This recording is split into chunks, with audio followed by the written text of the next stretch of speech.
Buenas tardes a todos. Bueno, muy bien. En el seminario pasado lo que hicimos fue ver la anatomía y la histología de los riñones. En este seminario vamos a hablar acerca de uno de los procesos relacionados con la formación de orina.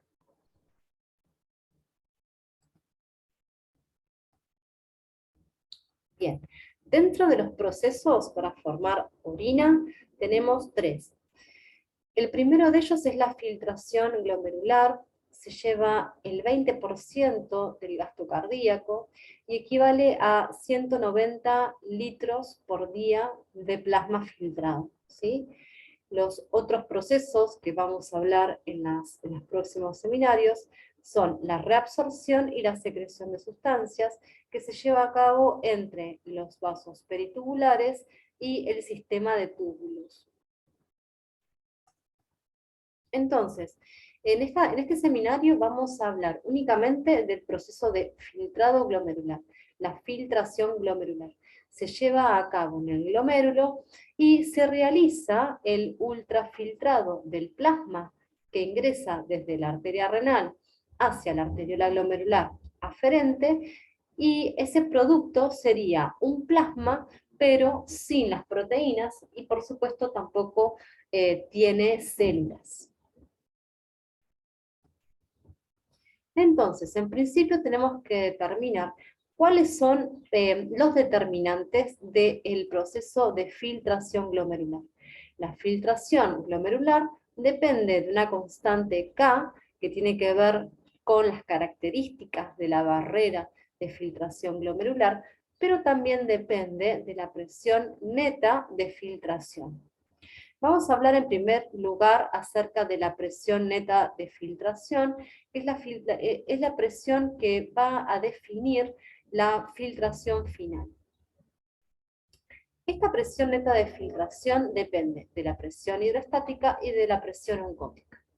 Y por último, vamos a hablar acerca de la constante K, que significa las características de la membrana o de la barrera de filtración glomerular. Entonces, la presión neta de filtración depende esencialmente de las fuerzas de Starling. Tenemos en el glomérulo fuerzas que promueven el filtrado, ¿sí? Que promueven que salga el plasma desde dentro del capilar glomerular hacia el espacio de Bowman, y fuerzas que se oponen a dicho proceso de ultrafiltración. Las dos fuerzas que promueven el proceso de filtración son la presión hidrostática dentro del capilar y la presión oncótica dentro del espacio de Bowman.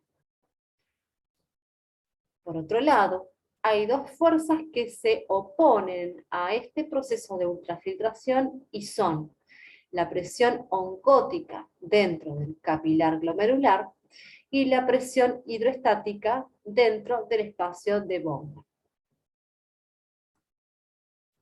Entonces, la presión neta de filtración, la presión final neta, promueve siempre el proceso de filtración.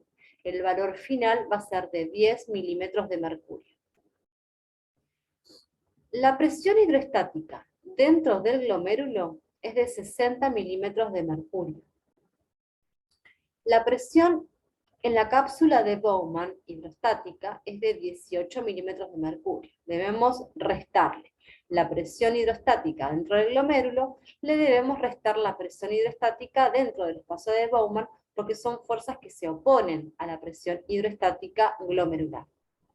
Por otro lado, también debemos restarle otra fuerza que se opone, que es la presión oncótica dentro del glomérulo, que es aproximadamente 32 milímetros de mercurio. Por lo tanto, si a la presión hidrostática dentro del glomérulo, que promueve el proceso de filtración, le restamos estas dos fuerzas que se anteponen al proceso de filtrado glomerular, esa resta nos va a dar 10 milímetros de mercurio. Esta presión neta de filtración siempre promueve el proceso de filtrado glomerular en estado normal. Vamos a ver qué sucede a lo largo del sistema vascular con la presión hidrostática y la presión oncótica. En principio vamos a hablar acerca de la presión hidrostática y cómo se relacionan los diferentes campos vasculares. En principio, en la arteria renal, la presión hidrostática va a tender a ser alta y va a descender a medida que transcurrimos o nos bifurcamos en vasitos cada vez más pequeños. ¿Sí? La presión hidrostática dentro del ovillo, que sería esto, se va a mantener estable. Esta situación se mantiene de esta manera porque existen en el riñón mecanismos autorregulatorios. Eso significa que modificando el radio tanto de la arteriola aferente como de la arteriola eferente, se va a ver modificada la presión hidrostática dentro del ovillo. Esa situación se llama mecanismo de autorregulación y promueve que a pesar que haya cambios o modificaciones en la presión en la arteria renal, el objetivo del mecanismo de la autorregulación renal es que la presión hidrostática dentro del ovillo se mantenga así, estable. A medida que la sangre transcurre, que se va, yendo del ovillo hacia la arteriola eferente y posteriormente el sistema venoso, la presión hidrostática va a ser cada vez menor, lo cual es muy importante porque en esta parte del sistema tubular necesitamos que se promueva el proceso de reabsorción desde el sistema de túbulos a los vasos peritubulares. Por lo tanto, la presión hidrostática a este nivel es correcto que sea cada vez menor, porque de esta manera se va a ver beneficiada el proceso de reabsorción neta. ¿Qué sucede ahora con la presión oncótica? La presión oncótica al ingreso de la arteria renal y en la arteriola aferente se mantiene estable. Recordemos que la presión oncótica tiene que ver con la presencia de las proteínas en sangre, y eso no va a verse modificado en forma importante. Al llegar al ovillo, momento en el cual se está generando el proceso de filtración, las proteínas van a estar como más concentradas, porque el producto del ultrafiltrado está pasando al espacio de Bowman. Por lo tanto, la presión oncótica en el ovillo va a estar cada vez más aumentada a medida que progresa el proceso de filtrado. Posteriormente se va a mantener más o menos estable a lo largo del capilar peritubular. Bien, esto es lo mismo. ¿Cómo son las fuerzas de Starling en las diferentes partes de la nefrona? Por ejemplo, en el glomérulo, donde estamos acá, las fuerzas de Starling tenemos en verde la presión hidrostática, que ya tenemos que recordar que se mantiene estable por el mecanismo de autorregulación, y por el otro lado la presión oncótica, que va a ir cada vez más en aumento porque se genera un proceso de mayor concentración. Por otro lado, en el sistema de túbulos, ¿sí?, lo que tenemos que recordar es que la prioridad en este sector es promover el principio de reabsorción, ¿sí? Reabsorción de sustancias y también más que nada de agua, ¿sí?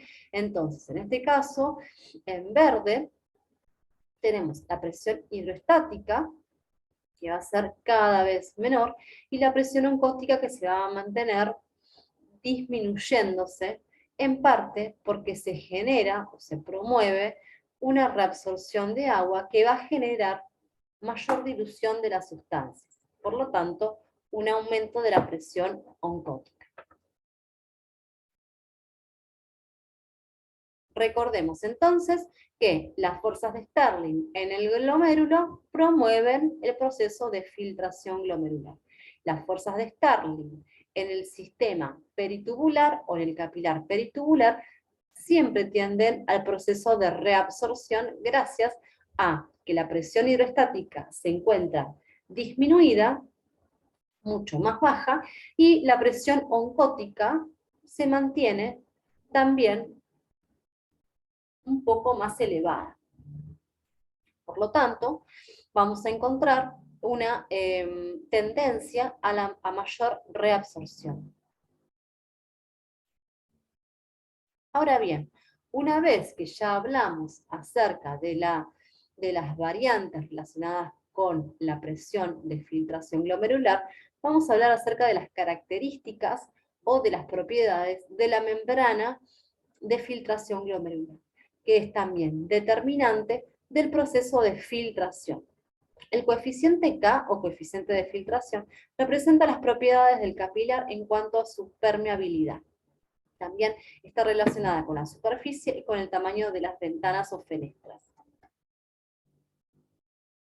Recordemos que la célula endotelial está revestida por una cialoproteína polianiónica con una membrana que se llama podocalexina. En este caso, se va a ver repelida todas las sustancias que tengan carga negativa, por ejemplo, las proteínas. La membrana basal glomerular también tiene cadenas de colágeno tipo 4 que se entrecruzan, tiene moléculas de laminina y de fibronectina y paransulfato. También van a repeler las proteínas porque tienen en su mayoría carga negativa. Recordemos que los podocitos forman parte de la membrana de filtración glomerular. Recordemos que los podocitos son también células muy diferenciadas, no se dividen, se pierden en forma progresiva e en forma irreversible en el transcurso de cualquier enfermedad glomerular. Por lo tanto, la barrera de filtración glomerular, gracias a estas estructuras que vimos anteriormente, va a filtrar las sustancias, o sea, va a retener en sangre las sustancias de acuerdo al tamaño, ¿sí? Cuanto mayor es el peso molecular, menor es la capacidad de filtración, pero también se genera una discriminación en función a la carga de las sustancias. Acá en este gráfico tenemos capacidad relativa de filtración y el radio molecular efectivo. Teniendo en cuenta que tenemos sustancias con el mismo radio, ubicándonos, por ejemplo, a este nivel, aquellas sustancias con carga negativa van a tener una menor capacidad neta de filtración en comparación a aquellas sustancias que tienen el mismo radio, pero que tienen una carga positiva o incluso que tienen carga neutra. Comparativamente, teniendo en cuenta que partimos de un radio igual, tenemos que las sustancias con carga positiva o neutra tienen mayor capacidad de filtración que aquellos elementos con cargas negativas. Recordemos que en general las proteínas tienen carga negativa y por lo tanto son aquellas sustancias las que no van a pasar al espacio urinario. Muy bien. Algunos términos que me gustaría que tengamos en cuenta. El flujo sanguíneo renal es el volumen de sangre que fluye al riñón por unidad de tiempo. El flujo plasmático renal es lo mismo, pero se refiere al plasma. El filtrado glomerular sería la sumatoria del filtrado que realizan todos los glomérulos. Y la fracción de filtración es el filtrado glomerular sobre el flujo plasmático renal. Expresan porcentaje. El porcentaje del flujo plasmático renal, o sea, es la cantidad del flujo de sangre que llega, que finalmente se filtra. Recordemos que no toda la sangre que ingresa al riñón finalmente es filtrada, ¿sí? Solamente se filtra un 20% de lo que ingresa, y eso es la fracción de filtración. La fracción de filtración es el porcentaje del flujo plasmático renal que finalmente filtra, ¿sí? Y es siempre aproximadamente un 20%. En este dibujo se muestra lo que acabábamos de explicar. En este caso tenemos el flujo plasmático renal, que es el flujo de plasma que ingresa a la nefrona. En este caso encontramos el filtrado glomerular. el flujo plasmático renal, cuando hacemos la velocidad de filtrado glomerular sobre el flujo plasmático renal, vamos a tener como final la fracción que finalmente se filtra al sistema de túbulos. Como hablamos anteriormente, existen los mecanismos de autorregulación, que lo que logran es que la presión hidrostática en el ovillo se mantenga estable a pesar de que existen cambios o modificaciones en la presión arterial sistémica. Estos mecanismos de autorregulación son tres. Tenemos el reflejo miogénico, la retroalimentación túbulo-glomerular y el sistema neuroendocrino. Con respecto al reflejo miogénico, la distensión de la pared vascular aferente, producido por un aumento tal vez de la presión arterial, provoca una apertura mecánica de los canales de calcio que generan finalmente vasoconstricción. Es una vasoconstricción refleja a la mayor distensión de la arteriola aferente. Por otro lado, tenemos la retroalimentación túbulo-glomerular. En este caso es la modificación de la velocidad de filtrado glomerular en relación a lo que se sensa en la mácula densa del túbulo contorneado distal. Por ejemplo, si hay un aumento de la velocidad del flujo glomerular, tendremos un aumento de la llegada de sodio a la asa gruesa de Henle. Eso va a ser sensado en la mácula densa que se encuentra en el túbulo contorneado distal. Va a sensar modificaciones o cambios en la cantidad de cloruro de sodio. Por lo tanto, se generará una vasoconstricción arteriolar aferente con posterior disminución de la velocidad de filtrado glomerular.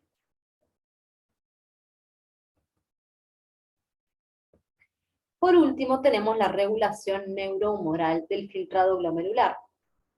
Existen sustancias que van a modificar el radio, tanto de la arteriola aferente y eferente, modificando la fracción de filtración.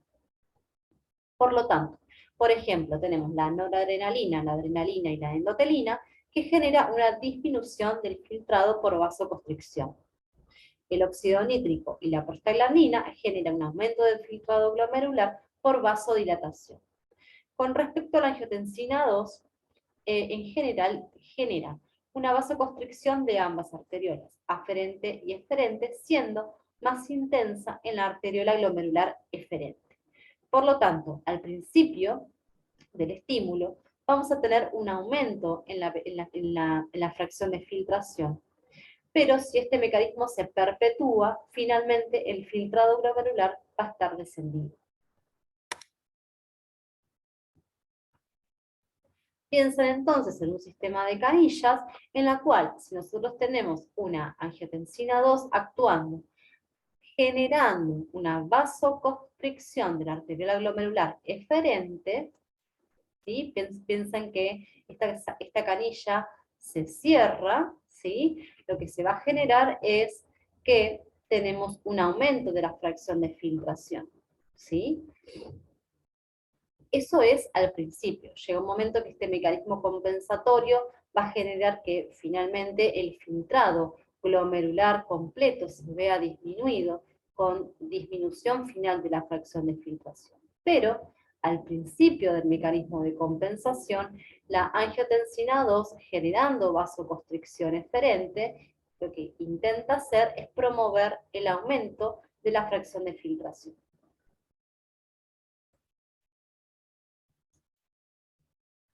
Bien, y acá tenemos sustancias vasoconstrictoras y vasodilatadoras, nuevamente.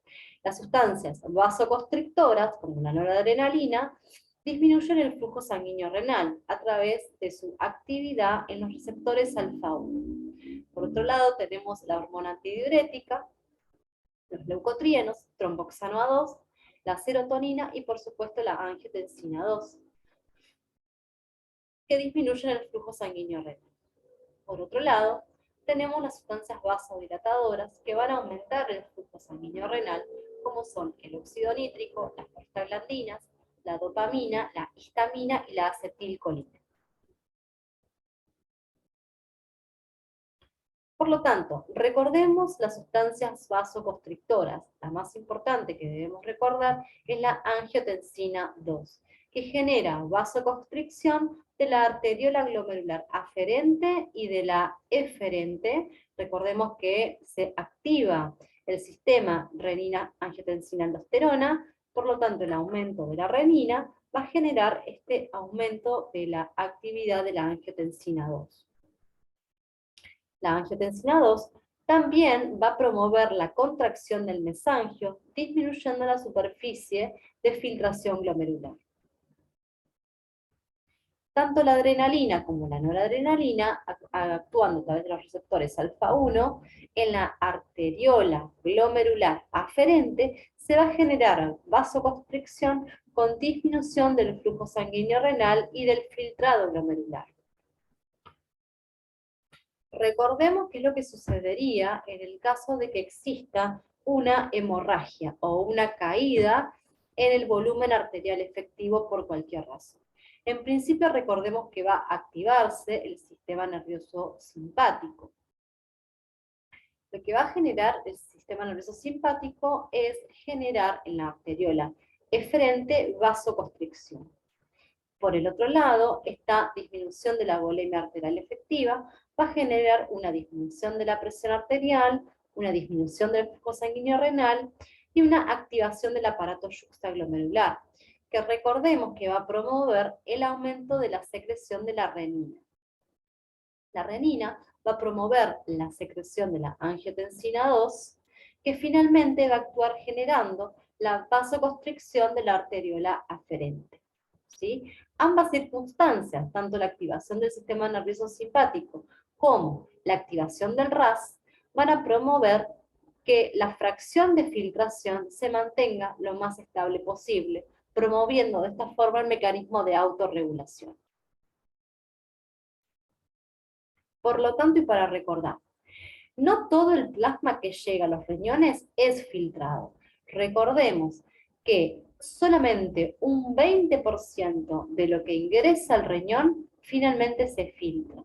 Eso se llama fracción de filtración. Y la fórmula es fracción de filtración es igual al filtrado glomerular sobre el flujo plasmático renal. Y por lo tanto, otra cuestión que tenemos que recordar, cuando tenemos un proceso de vasodilatación de la arteriola glomerular aferente, como lo que vamos a tener como consecuencia es un aumento del filtrado glomerular y del flujo plasmático renal. Cuando tengamos un proceso de vasoconstricción aferente, tendremos una disminución del filtrado glomerular y una disminución del flujo plasmático renal.